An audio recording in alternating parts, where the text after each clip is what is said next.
For example, the Prophet made a significant change in the ways cities are really built. He would really make the place of worship in the center of the market. The market usually used to be outside, really the places of worship, away from it. No, Muhammad ﷺ made the masjid in the center of the market. And now when you go in your own like trips, okay, yes, you enjoy. I mean, these trips, but also keep your eyes open, okay? What is really different? Or is this idea there? In fact, when we with my family like visited Istanbul, even when you go to the smaller markets, you will see the masjid really in the middle. What does that really mean? That the market must derive its values from the masjid or from the church for that purpose, okay? Which means that, okay, it's not the greed, it's not theft, it's not exploitation that the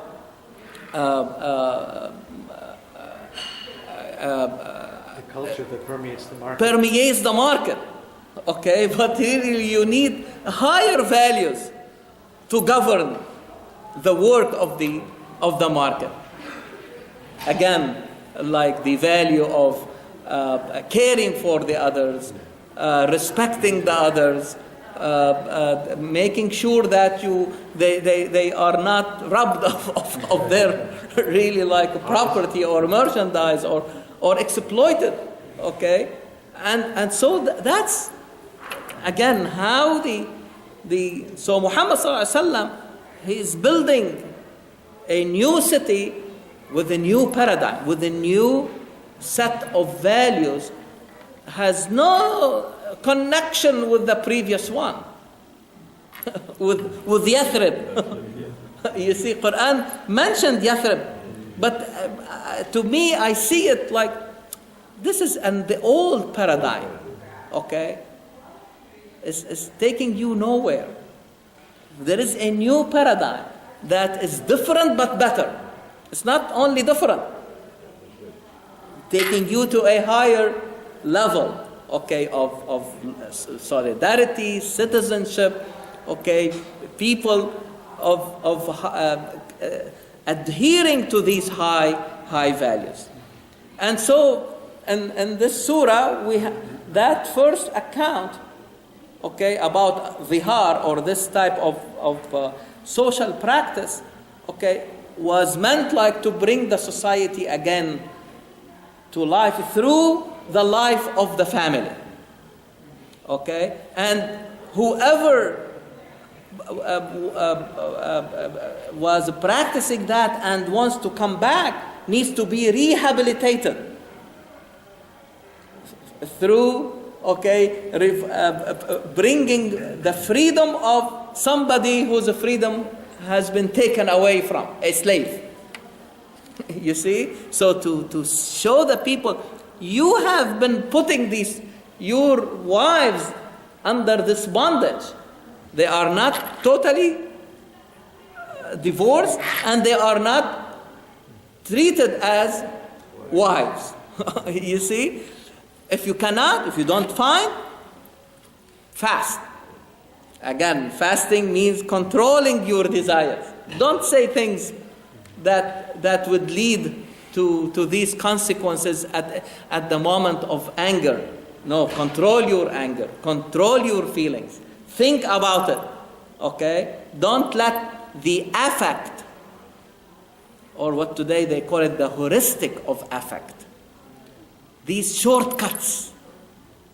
Okay, how many times, because we like or dislike that person, we make a quick impression.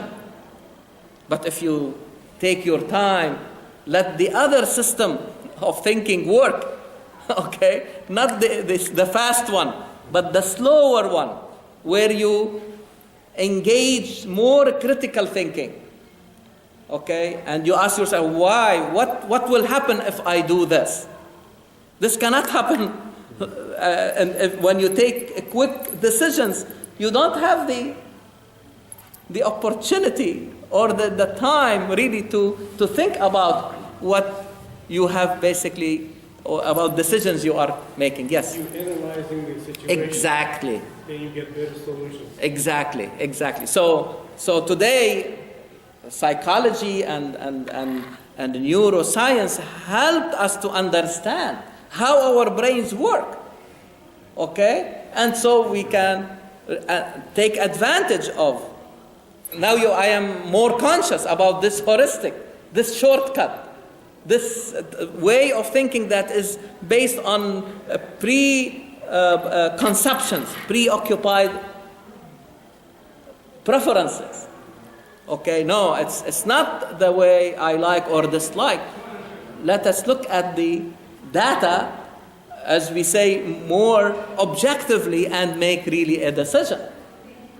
Is that right? So it is easy, like, okay, I like this person, so I will ask that person a question in an interview and get rid of. Probably that person may have better skills than another person that you may think you like. You see what I mean? So there's nothing really here objective. It's basically based on your subjective feelings, what we call affect. Okay? So as we have more discussions, we can allude to some of these heuristics, because these are the ones that are potential for error. You can see how it may lead to errors, because we are become like the prisoners of that fast, if you like, system of thinking that we have. Doesn't mean that these systems are against each other, the fast versus the slow, because sometimes you need the fast thinking. If you are driving and you see somebody coming on your way, you don't have really time to use your slow system. You need it for survival. You see, so it is not like has no function, but don't let it overwhelm your thinking, and give it really the chance to give you the decisions, okay, in every instance. There are instances which really require more time and analysis and the critical thinking and asking really the right questions. So in other words, what the Surah is suggesting is, don't be impulsive. Exactly. This is the word, impulsive, yes. Be rational. Be rational and take the situation, give yourself time, okay? Because really, this requires effort. Absolutely. The first system, the impulsive one, is easy. No effort, effortless, Yeah. okay? But the other one, and it makes you sometimes lazy, okay? You don't want to think too much about the situation, and so you take your decisions very, very quickly. So no question, it requires also some training. The first one, because it has to do with survival, it's by intuition. It's really impulsive. So, but it's Also, needed in certain situations. I say that the first one is the animalistic behavior. Yeah. The second one, More human. more human, is culture. Yeah. The new cortex, even by neurobiology and neuroscience, the frontal lobe and everything, which other animals basically lack. Okay, the neocortex, and which is this. That's what. Which means regression. Yeah. You see, this is why Qur'an all the time tell us, okay, أولئك كالأنعام. Yeah. So are regressing. You were not created to be like this. Nothing against al-an'am. Or even worse. بل هم أضل. Yeah, you may be. So the idea is really like, okay, see where you are stationed in this universe. in this, on this map of existence, okay, you have a different position. But live to that, up to that position. Otherwise, you may regress to levels that they are not yours. Yes. Like Farid Zakaria, I was just watching today, they were exactly talking this situation as Dr. Raza mentioned. The way we are making decisions, we are not using our, whole faculty to do the right way and the right. Yeah. So even the remedies Quran is mentioning for this situation needs a lot of patience. The Quran is subscribing, do the fasting so that you should start calming down in these kind of situations. So the remedies are the very right. Quran would have said extra rakahs or whatever, but Quran is prescribing the right remedies so that you can... To rehabilitate. Yeah. It's not really to punish. Punish, yeah. But right. how to discipline, okay, so they will come back to be to the society as good citizens again. Because you are not really like revenging. It's not reaction. It's not reaction, exactly. So these are meant to discipline you. Okay. The same thing, fasting in general, even for the whole Muslim community is not meant to punish, but to discipline, to help you, okay, get into a higher level. This is a concept of psychology now that is coming out in vogue now, where we talk about thinking about your thinking. So instead of, it's called metacognition, I think, where you think about what you were going to say. So they want you to take a pause after any kind of action that you see and you're going to react. Exactly. Take a pause, and that's what we call it's like a conscious cessation of thinking or something like that, where you think stop, take a deep breath, exactly, or move yourself out and then think about the situation. So this is what we're trying to now promote in our hospitals, actually, where we are getting into all these situations where there's an interaction between a nurse and a patient or something. You want to kind of stop before you react. So, and now I'm thinking that in Islam we were talking about it, but as Muslims ourselves, we were never taught to react like this. Like we've always been reacting on our gut impulses, on just what we think is right instead of. And as we saw it in Surah An-Nur, if you remember, Quran said it like, إِذْ تَلَقَّوْنَهُ بِأَلْسِنَتِكُمْ وَتَقُولُونَ بِأَفْوَاهِكُم. You receive the information and you react immediately according to what Quran is saying. No, you should have a process it. And this processing is slow compared to the first one, which is fast. Okay, but impulsive, it may become really a potential for error. Why the time out? For example, in surgery, it means, okay, stop. Let us think about it really collectively and slowly. Where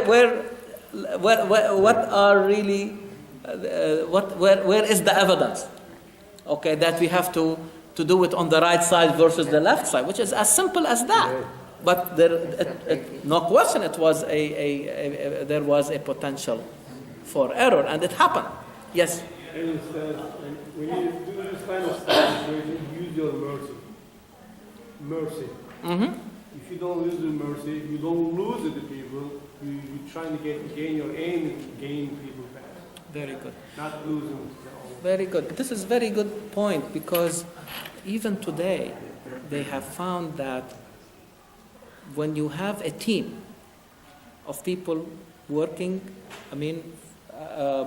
to fulfill a certain objective, the more you have diversity within the team will be stronger, and they will act in a more organic way. It's really more of synergy.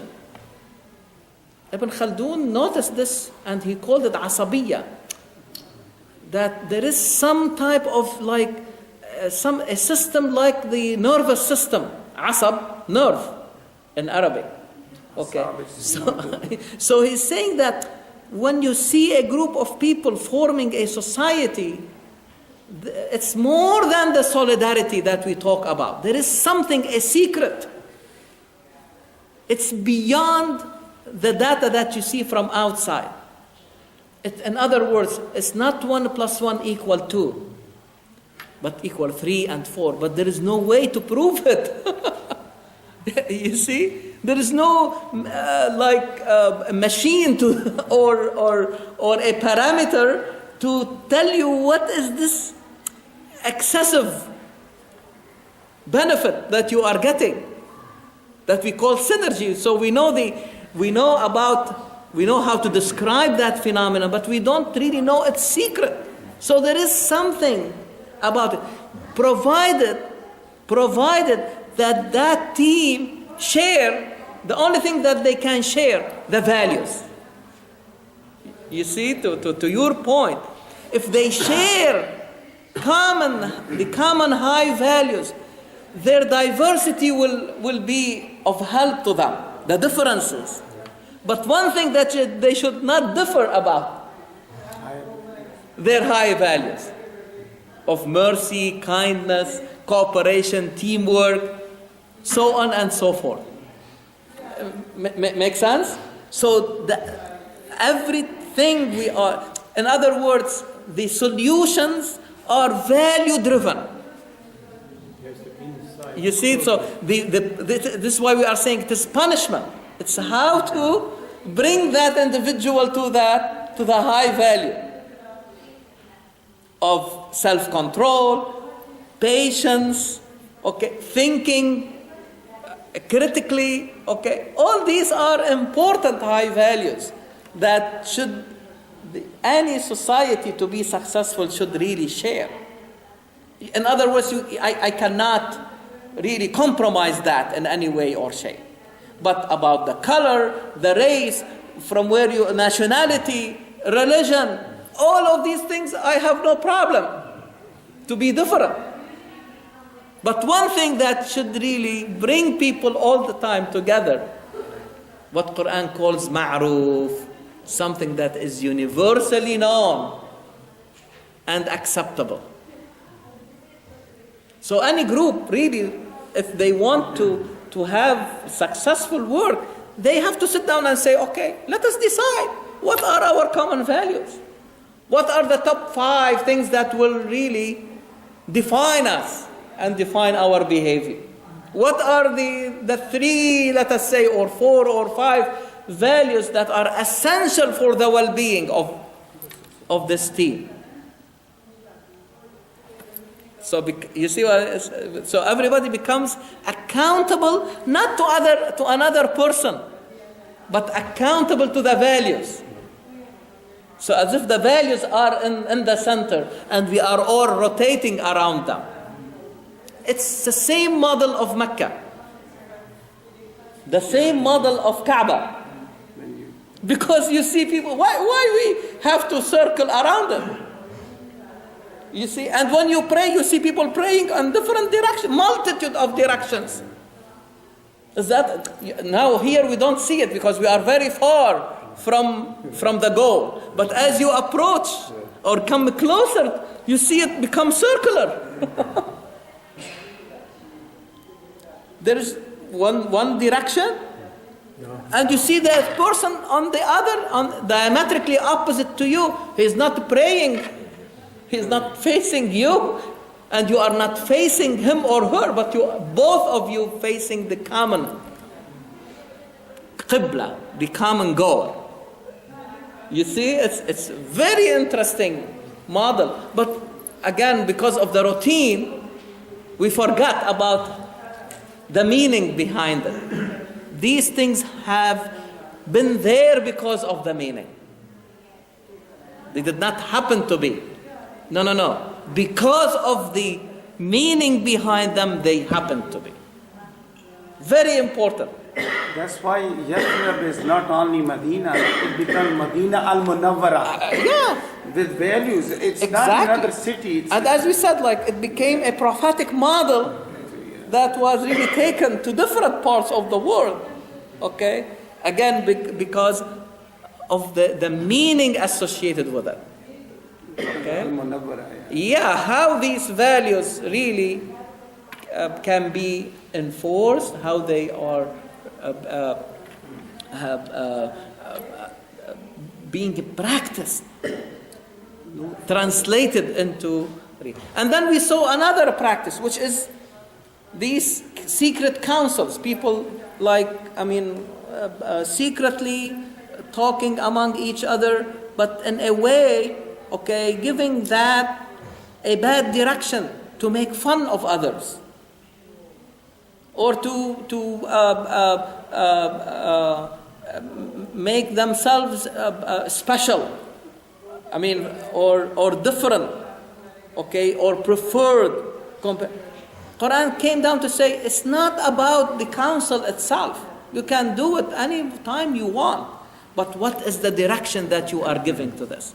If it is given the direction of doing good to others, if you are really strategizing to make to bring people together, to reconcile among them, ma'roof, islah bayn al-nas, among the reconciliation among the people, it is okay. All right? لا تتناجوا بالإثم والعدوان ومعصية الرسول. If it is, these councils are made for the sake of spreading hatred and animosity, definitely they fall into the agenda of shaitan. إنما النجوى من الشيطان. But if you really want to do it right, do it with the direction, or give it the direction of a truth, the obedience to the Prophet, peace be upon him. تناجوا إذا تناجيتم فلا تتناجوا بالإثم والعدوان ومعصية الرسول وتناجوا بالبر والتقوى. And we said last time that birr and taqwa, again, these are high values, high levels, if you like. But really, if one way of looking at these really good, if you like, levels and states, I can look at their opposite. The opposite of birr, إن الأبرار لفي نعيم وإن الفجار. So fujur is the opposite of birr. You see, فألهمها فجورها وتقواها. The opposite of taqwa is fujur. Fujur is like a big explosion.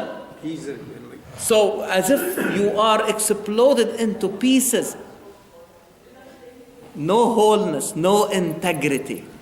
You see? So these people lack integrity when they are really making these councils secretly and making fun of others. Or they say in these councils what they cannot say in the open. You see what I mean? Is this integrity? It is lack of integrity. While the believers have to adhere to integrity. And so if the society agrees on these high values, even if you see 2-3 people standing alone and speaking, you will not bother. Why? Because you know that there is a trust. You see? So you see another practice that will destroy or disrupt the solidarity of the society by breaking the most important asset, which is trust. The most important capital of any community is a trust. Any relationship. Any relationship, any engagement, any social engagement requires really trust. If it is corroded, it's very difficult to restore. Trust comes with the respect. Exactly. The value you don't have. Yeah. Nothing. Exactly. I mean, you cannot. I mean, if you cannot trust, you cannot care for somebody who, spreading mistrust, or you cannot really reciprocate the trust with. And so, fear will basically prevail. You see, when I lose trust, I'm afraid all the time. Even if I'm stopping at the an intersection, I'm afraid. Shall I go forward or not? Okay, is the other side is going really to respect the red light on his or her side? You see what I mean? So every engagement requires really trust.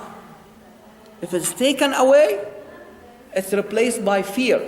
And what happened to reason in the presence of fear? There is no place for reasoning. You know it. When you are really afraid, there is no way to think. Because you have your flight or flight exactly. response there. The impulsive. There is no, so you see how these things are highly connected. Trust dissipates the fear. And so you cannot build a strong society on the basis of fear. No. In fact, we need all the time to keep, and especially the fear of saying something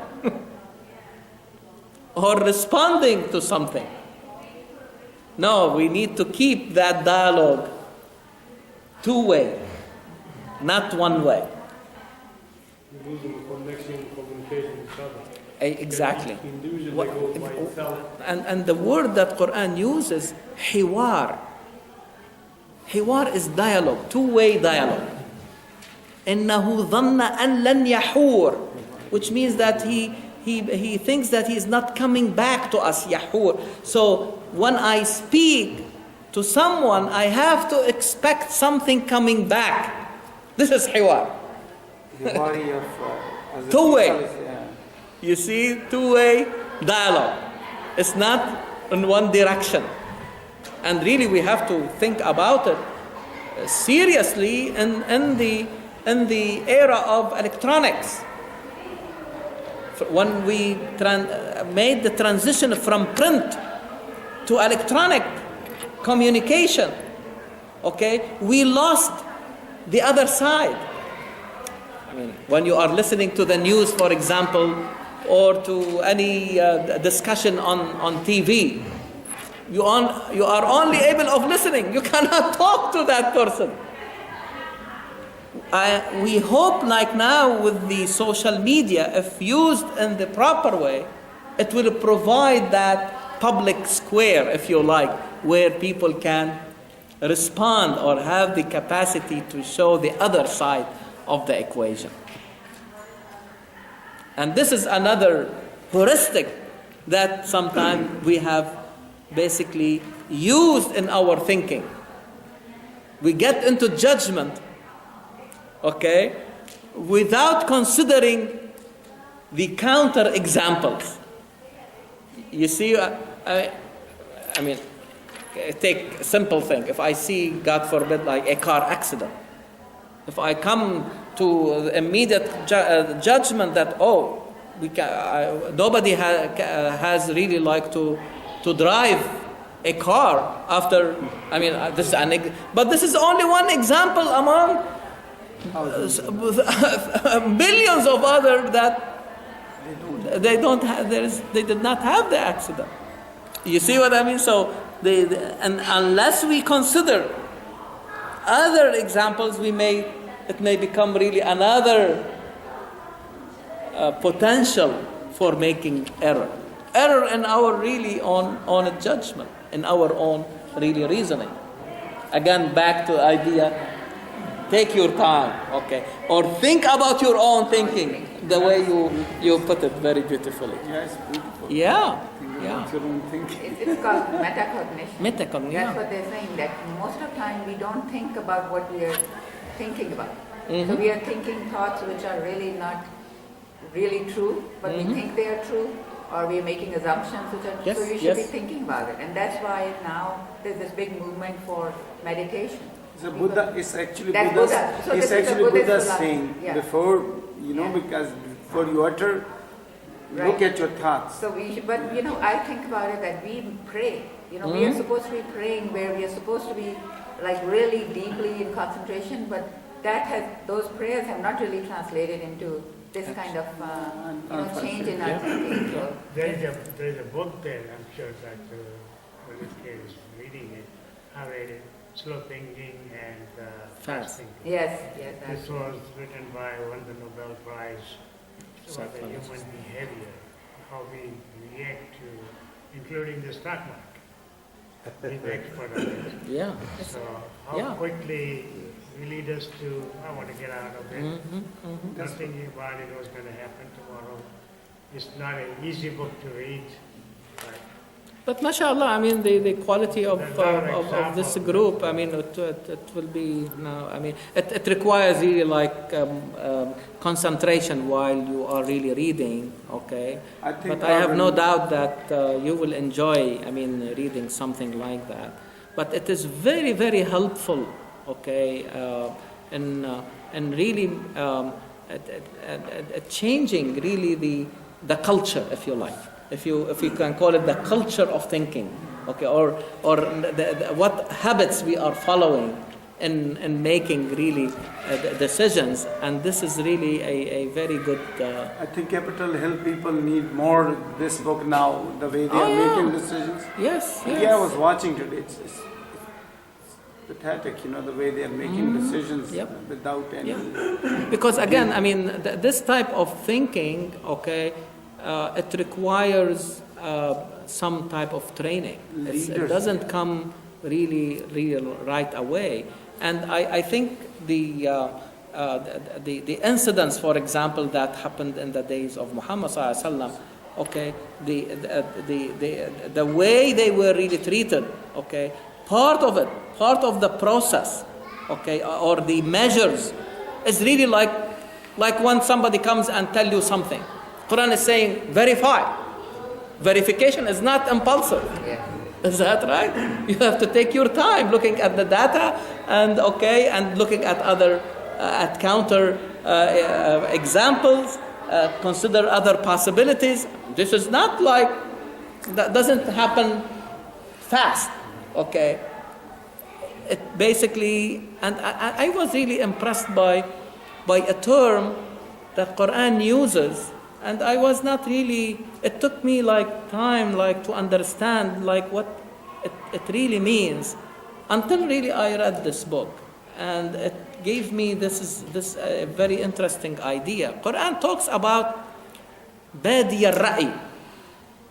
Badiya is like the beginning of making an opinion, which is really intuition. Right. This is the quick thing that comes, the impulsive part that comes right away. But Quran connect that with those who are not really thinking. Aradhiluna. When Quran used that term, when Quran said when we get older, okay, we basically lose, okay, our ability to think right. Okay, we become almost demented. You see, when we get older, Quran is saying to protect yourself from that, okay, level of dementia, okay, or any level. Education. Keep learning. Which today we talk about rehearsing. Keep reading. Keep watching. TV and movies and so keep engage your brain all the time. This is one of the best. Because you keep using these neurons, okay, and some of them they have not been used before. Now you can use them. That's called neuroplasticity. Neuroplasticity, exactly. So you use your brain, it will continue to grow. Exactly, and it will shape your behavior. And the same way, if you behave differently, it will shape the circuits in your brain. So it's amazing. Newer really because now we have better tools. Before, how did we know about the function of a certain part of the brain? maybe. From the damage, okay? Because if that is damaged, okay, then we know that this function is lost. This means that this part that has been damaged is responsible for it. Today you don't really have. With functional MRIs and understanding really these pathways and chemicals, and you can study these things before the damage really happened. So no question that we have more, ways to understand how we think, but now these new things will help me to ask higher questions when I am approaching Qur'an. You see, they are not like giving me like a way to understand. No. They are helping me to ask higher questions. So Quran is saying Badi al-Ra'i in connection with dementia, it means that you are not really using your brain effectively. You are impulsive. You are taking decisions in a rushed way. No, slow down. Consider all the other questions and examples. Yes, please.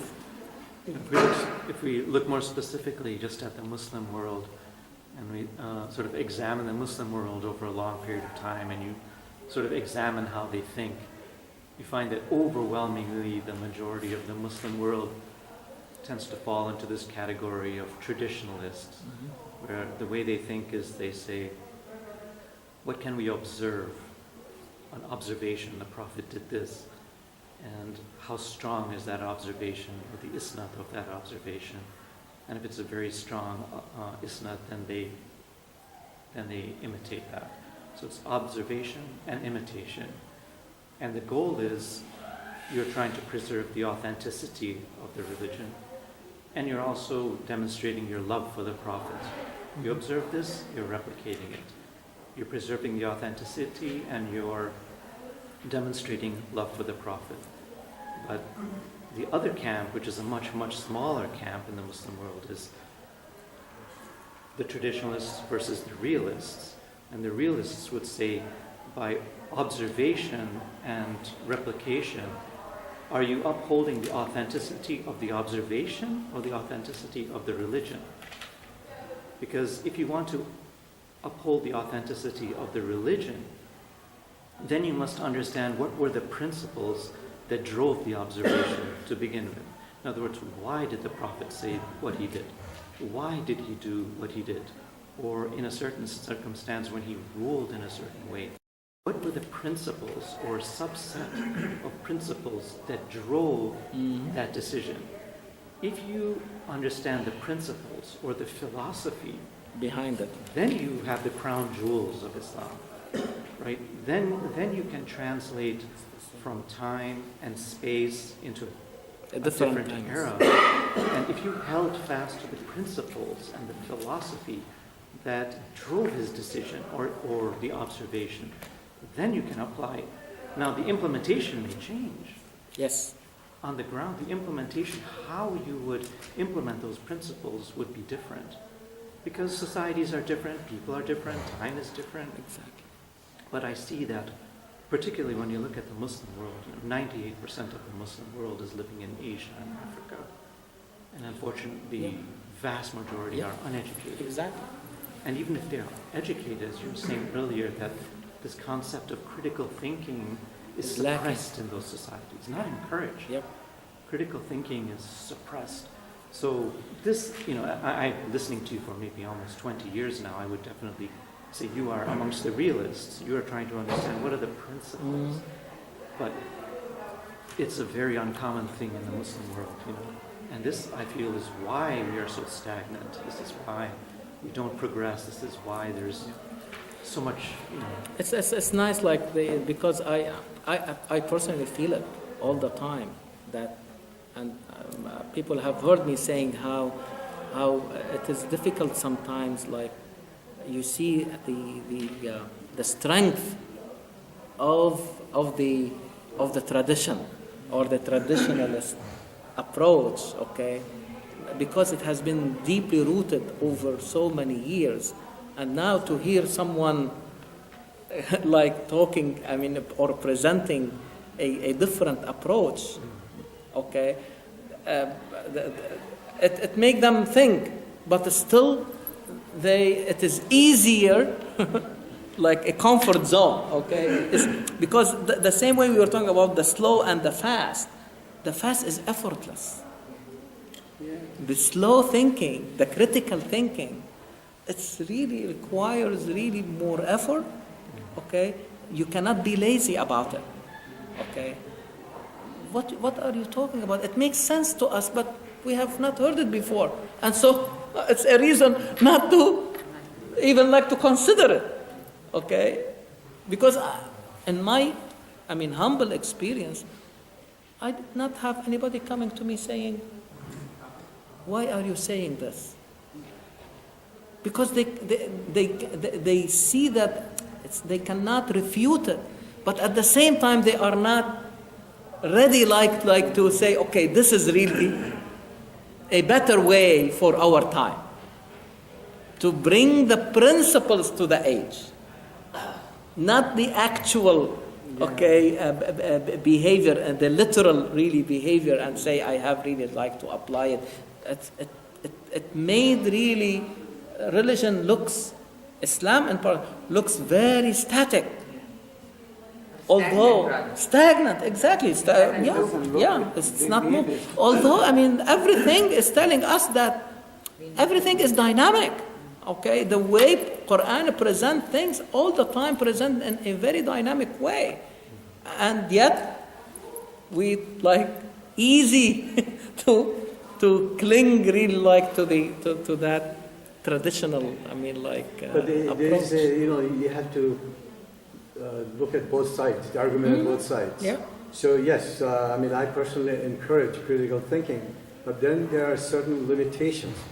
Look what happened to Christianity. They tried and they had what I call adapt. They've been very good in adaptation of this, the preachings of Jesus. So have the Jews, but where have they? This is why the importance of the reference. You see, here comes really the importance of the reference of guidance. Okay, it's again that would really help you to adjust all the time.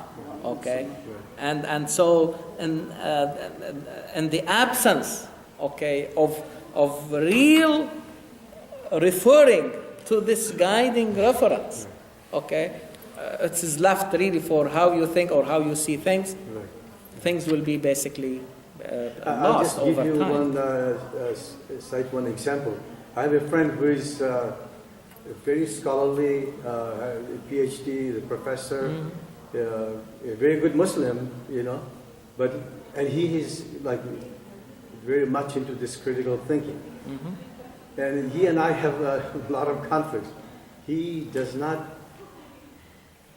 practice all the rigors of fundamental, like he doesn't think that we have to do sacrificial, Qurbani or 5 times prayer.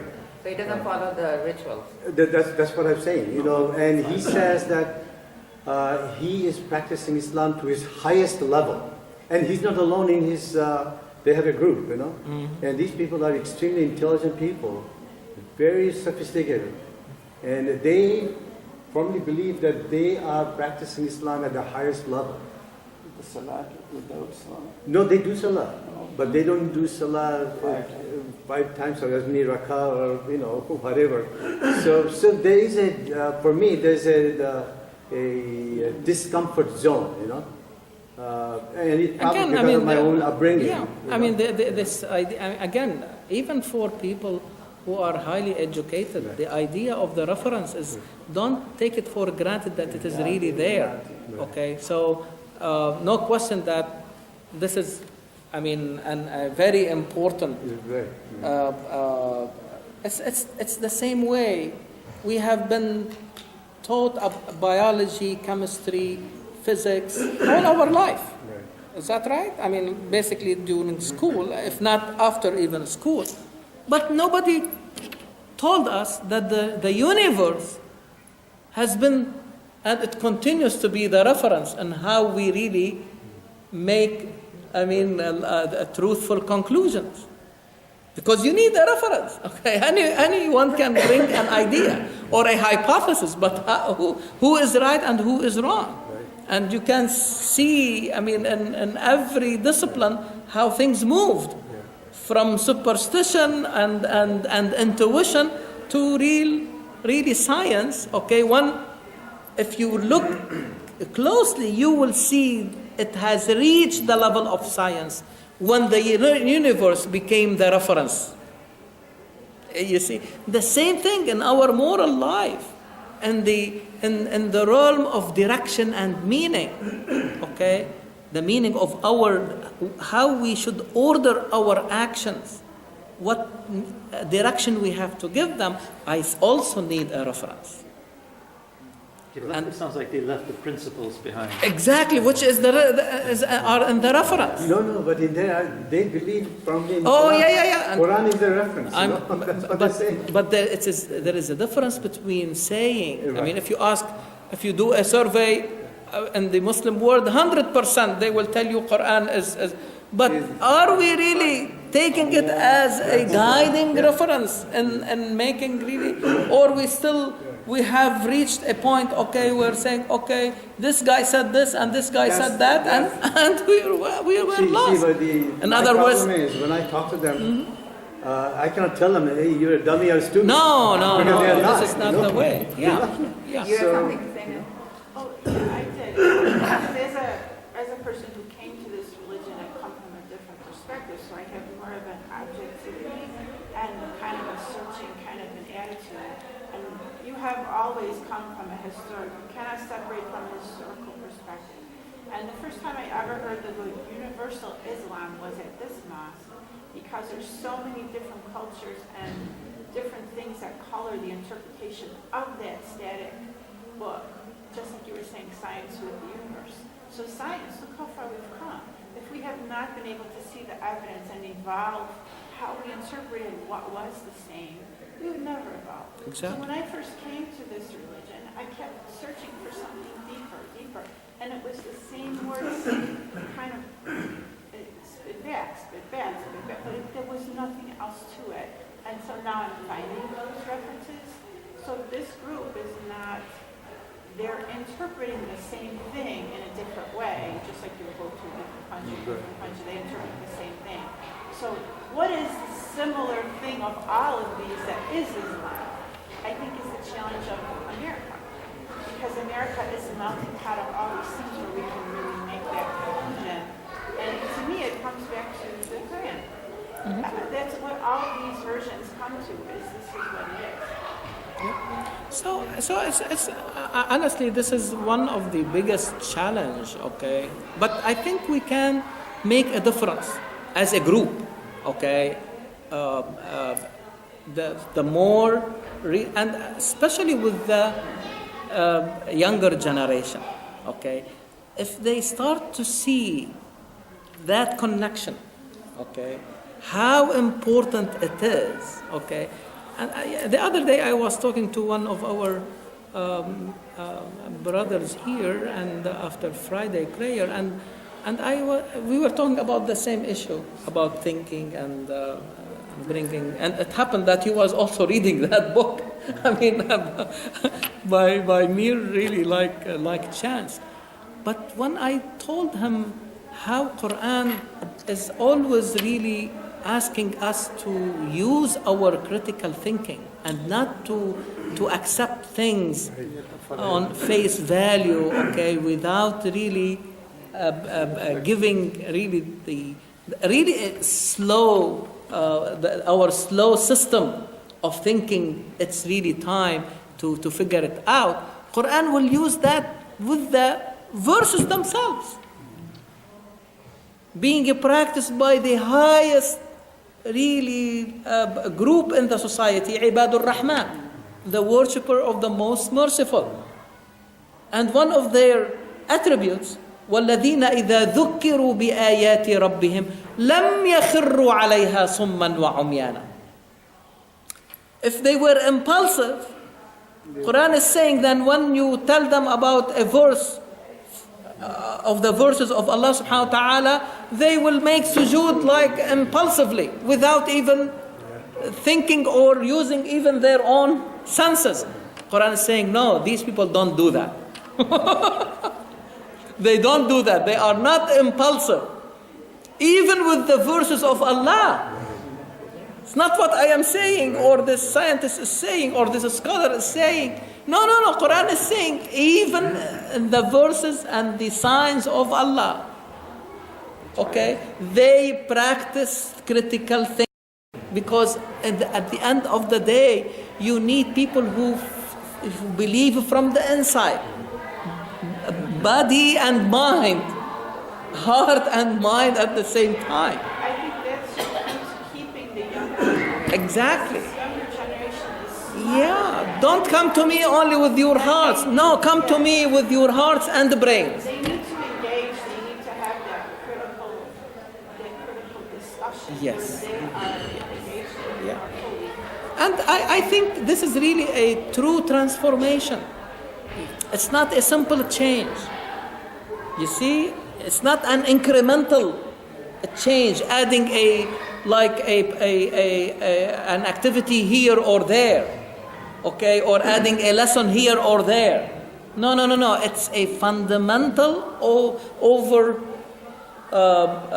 whole, okay, of the whole way we are really approaching really things. It's really the transformation that you see from the caterpillar to the butterfly. We call it the sea change. The culture change. Yeah, because really, as the caterpillar, before it becomes the butterfly, it dissolves completely. It has to disappear. It's a new thing, has no connection. Although we know that this has come from that. You see what I mean? This is the transformation that we are talking about. Okay? And really our target should be the younger generation. While keeping the common thing that we all share, the values. You see that is the most important thing to keep in mind. If we continue sharing these common values and practicing them, okay, the differences will really be a source of enrichment, not a reason to divide and separate. You see, this is where the guarantee, the protection always come from the values. And our values, or the values that we believe in, are protected by Qur'an. That is it's not, they are not in the air. He said this and he said that. Yes. So are you saying traditionally we should stick with it instead of presenting these principles? Like, since other people have different principles, that would drastically create a change of values in the religion. And with the change of values, that means there's a difference in the religion. I think the change will be in how you practice these values, how you translate them into in different times. They're the same. Different challenges. Is that your question? Same value, how do you implement in different times? Because you have different tools, different understanding, different society, different everything. 100 years ago, they never had a computer. Now we're dealing with things that apply those rules from centuries ago. Things like abortion, taking someone off a ventilator. They didn't have any concept of that. But how do we apply that to this? Is this what you're asking? Or what's your question? I don't think we answered it. It's more of like you're taking culture and the aspect of religion, when religion and faith are two different things. And so when you're talking about the base is the Quran, that is the traditional values of the Quran being made back in time. But we still use it in the present, but then that means we're changing the values No, we are not changing the values. We are changing the practice, how I will apply them in a different time and space. Now, when you talk scientifically, how do you say, since the world was created with the Big Bang, we can't deny that, because the universe was made with the same mass and the same elements as it is today as in the past. So where does religion come into this? Where does it come scientifically to a person, and how does that transition into the religion itself? Because religion is basically said by human beings, but how do we objectify that to say there's something else, that there is more than just people with thoughts? I think we are mixing two things that needs really to be in a way separated. When it comes to our own actions in this world, we need a reference to help us, to know if that will work or not. Let us say I want to build a bridge, I have to make the calculations, the right calculations. I have to use the right material, Right material means that I understand their characteristics, This information did not come from Qur'an or the Bible or the Gospel. You see what I mean? They have not come from these really references, but they have really come from the universe. To the point that if that engineer building that bridge did not follow the right things, nobody can say that, the engineer was right, but the universe was wrong.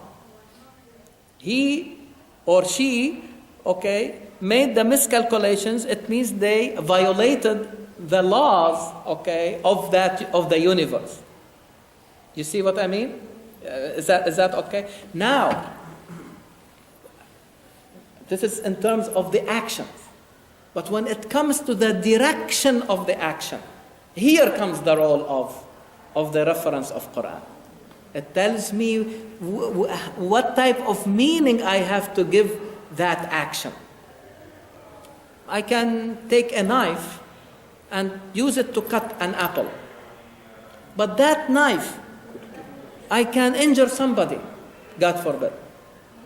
It's still the same tool, the same action, but one action is given the direction of goodness and benefiting from that tool, and one is given a bad direction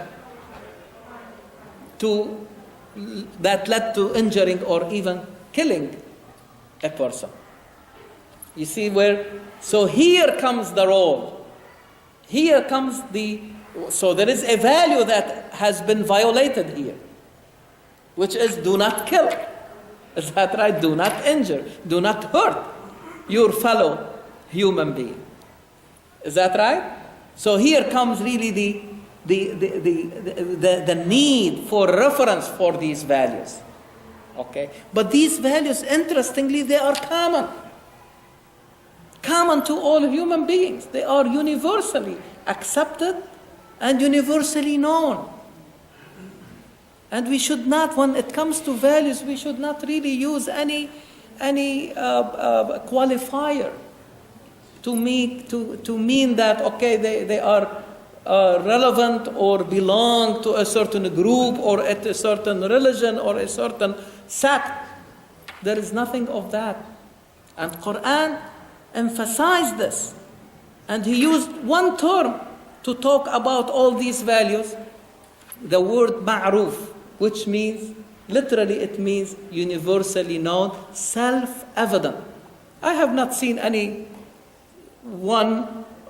saying the truth is better than lying. Everybody believes that saying the truth is better than lying, or justice is better than oppression. Everybody believes in this. Even those who oppress others, they cannot say that oppression is better than justice. Even those who lie cannot say that lying is better than saying the truth. You see what I mean? Because they are common to all of us.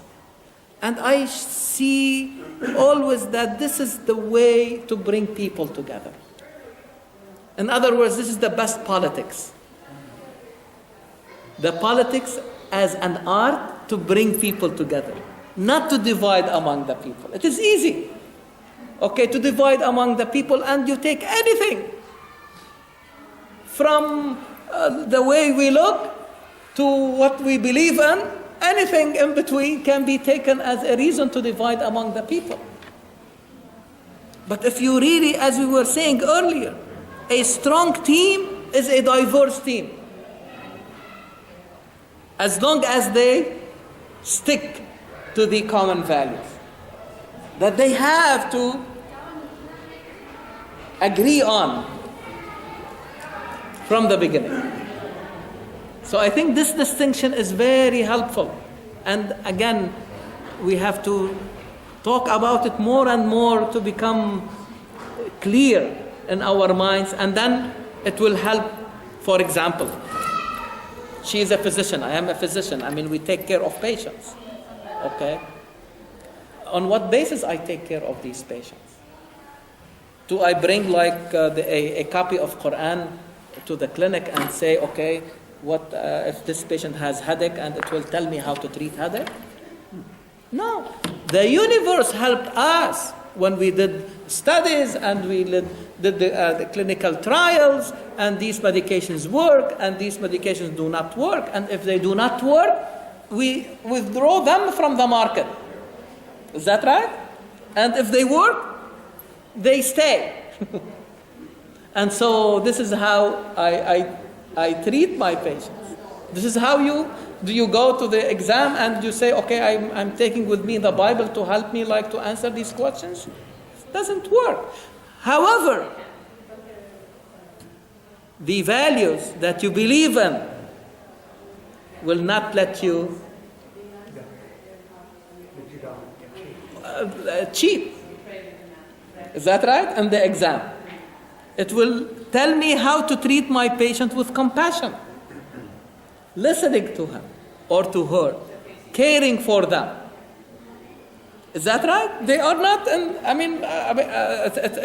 it's not Apgar who came up with these values.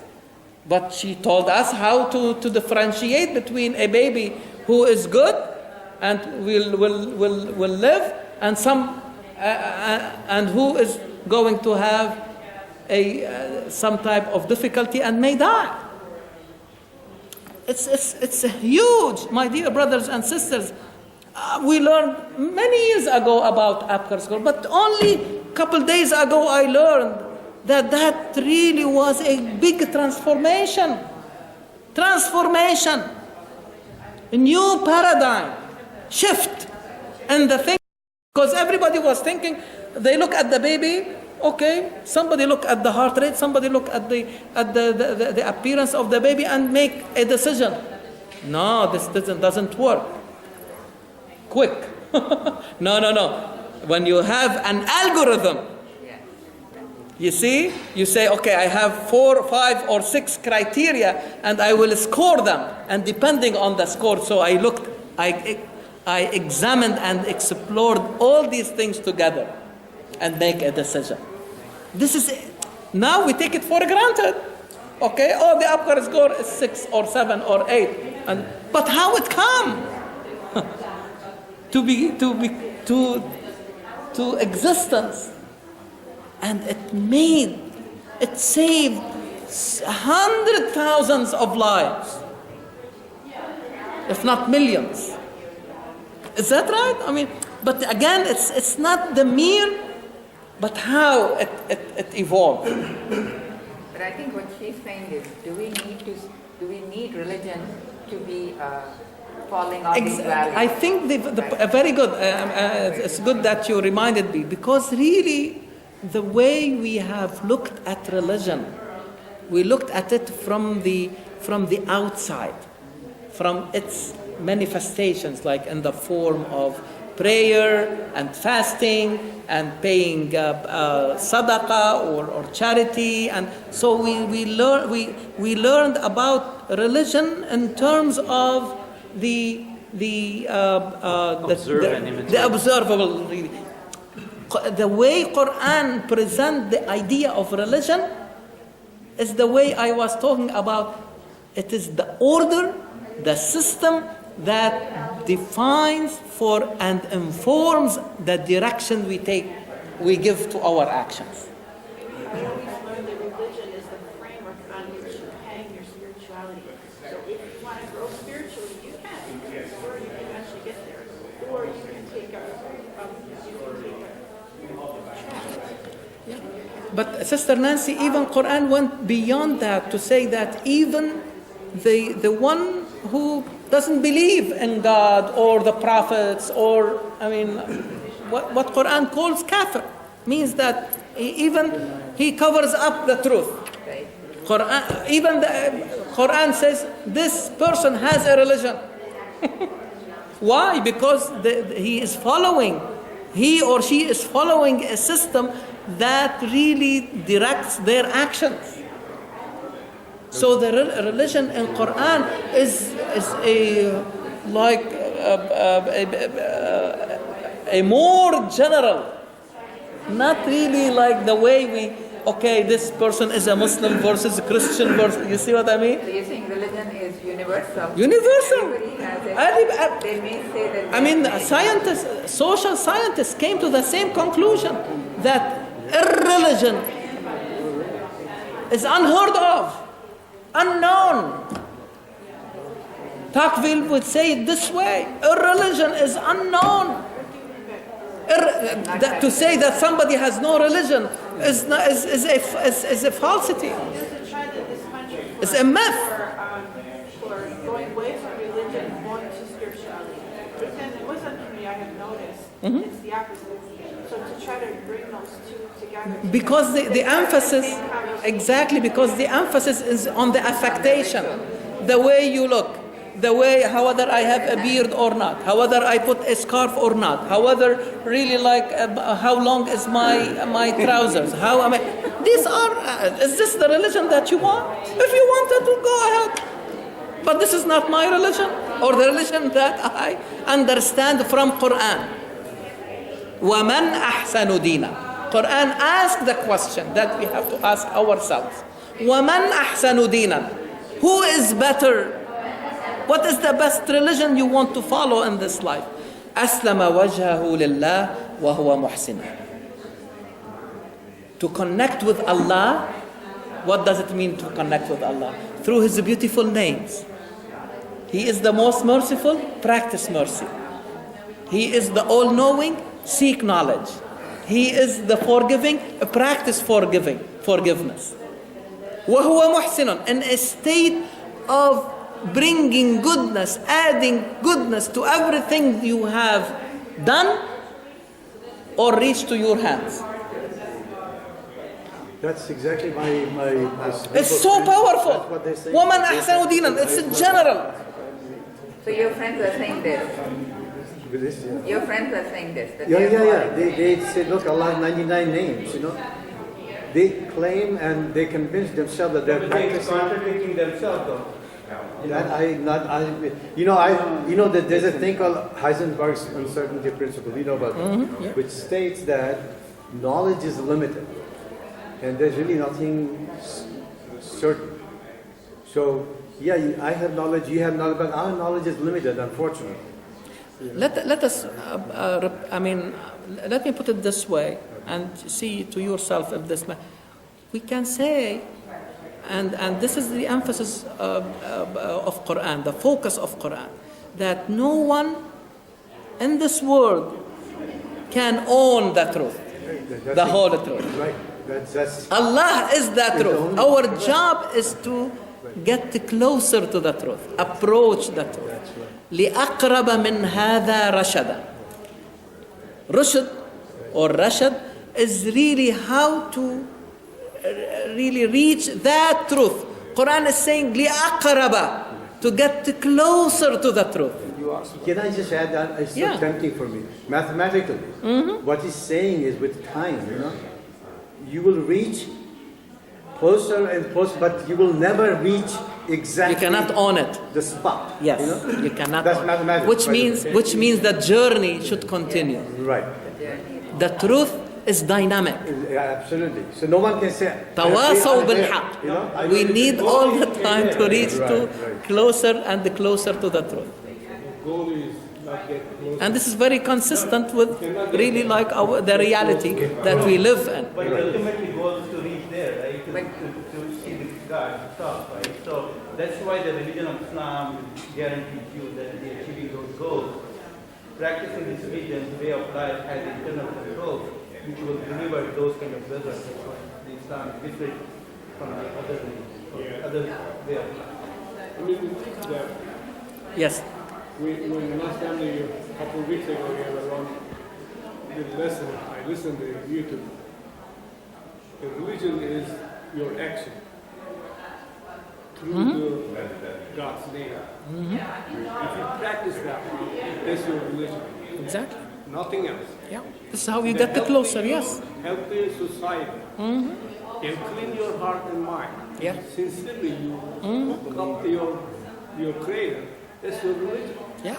And you don't need to go to the practice the religion. You do the every day 5 times a day. And believe me, this approach does not pose any threat to anybody. Yeah. Have you seen anybody? I mean, I can talk with this, and to the point that they say, when they listen, they say, "Oh, I am like you," because they like that approach. Because who will be against like practicing something that will bring goodness to the people around you, whether it is forgiveness or mercy? But or I would say that we should service. not be judging these people or whoever. No, I know. Because we are all in our own journey, No and question. we are hoping and praying that we'll get to that journey. And so, And I go one step further. Nobody, and you have said that before. No one has a monopoly on God. the truth. Yes. I'm going outside Islam now. There are Christians and Jews. They made a lot of. I believe that there are many Christians and many Buddhists and many Jews or whatever. They're much better than many Muslims. No question about that. Because all these things are not. We monopolize in our thinking. We monopolize these things, while Qur'an did not. Okay, I mean, when Qur'an talks about taqwa, is it really only for us? you think Mother Teresa is any less than any other person? Like Surah Kahf, the 10th ayah, رَبَّنَا آتِنَا مِن لَدُنْكَ رَحْمَةً وَهَيِّئْ لَنَا مِنْ أَمْرِنَا رَشَدًا. It's an ongoing journey, Yes. Even they saw the truth, they got up and they are there within those many years. And they're still looking for the rushd. How many times we ask Ihdina as-sirat al-mustaqim? So what's the fuss about? These thinking should not prevent us to rituals. When you think this way, I don't think it tells us that we shouldn't follow prayer. Oh yeah. You see, but Dr. Reza, then the rituals will have a meaning. This is the question that we have to ask. Okay. How these rituals become the tools to bring us closer, because وَأَقِمِ الصَّلَاةَ لِذِكْرِ. This is the whole objective of prayer, is to remember Allah. What does it mean to remember Allah? You see, how do you remember Allah? So through His beautiful names. It means, become conscious. You finish the prayer and go practice. Yes, that's what it should be. Can you imagine somebody saying Assalamu alaikum and waging war on his fellow human being? But you see this all the time, Again, because of the separation. We get out of namaz and we are in the parking lot and we are fighting over parking, how to get out. While you're doing prayer. While we're doing it. So it obviously has not gone into your heart. Like Iqbal says, Allah se kare dur to taaleem bhi fitna. औलाद भी फितना, जागीर भी फितना, ना हक के लिए उठे तो शमशीर भी फितना, शमशीर क्या है, नारा तकबीर भी फितना. Translation, we need translation, go on, translation. Like Iqbal is saying, if you are going away from your goals, like Allah or Qibla, so that kind of education is a fitna. And if you have... It worked against you, not for you. And same as if you, even sometimes your kids or your jagir means like, that is a fitna your property. too. Yes. Your property, jagir is... So, and same is... na haq jo uthe, it's not for haq. If shamshir, like the sword, the safe, it is a fitna. Even not that, even the nara takbir is a fitna if it is... Exactly.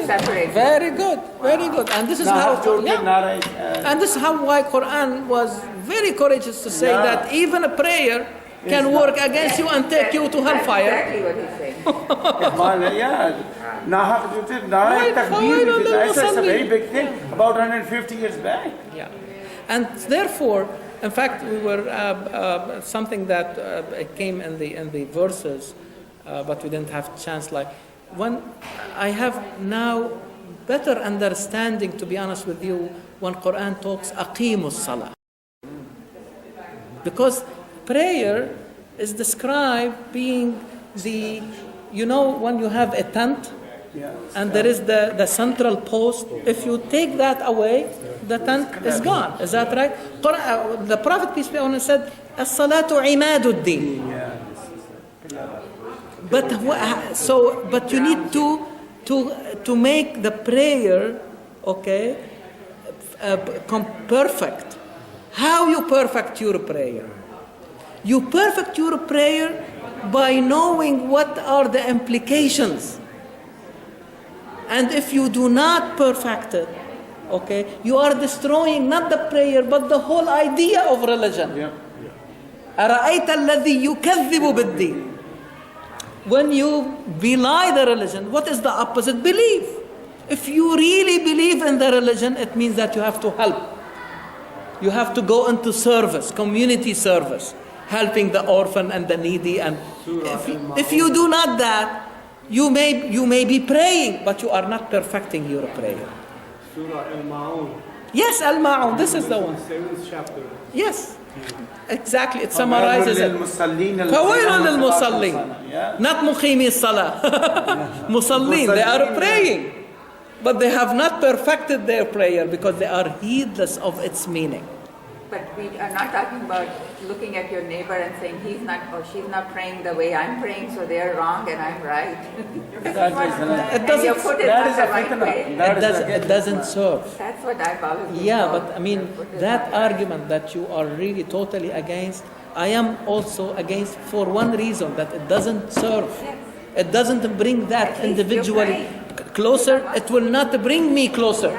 You see, it becomes a doesn't serve. It's really. But if you really show, that there is really a higher level, people will aspire to it. But to make it like an argument, you are right and I am wrong, or I am right and you are wrong, doesn't serve. Thank you very much. Jazakumullahu khair.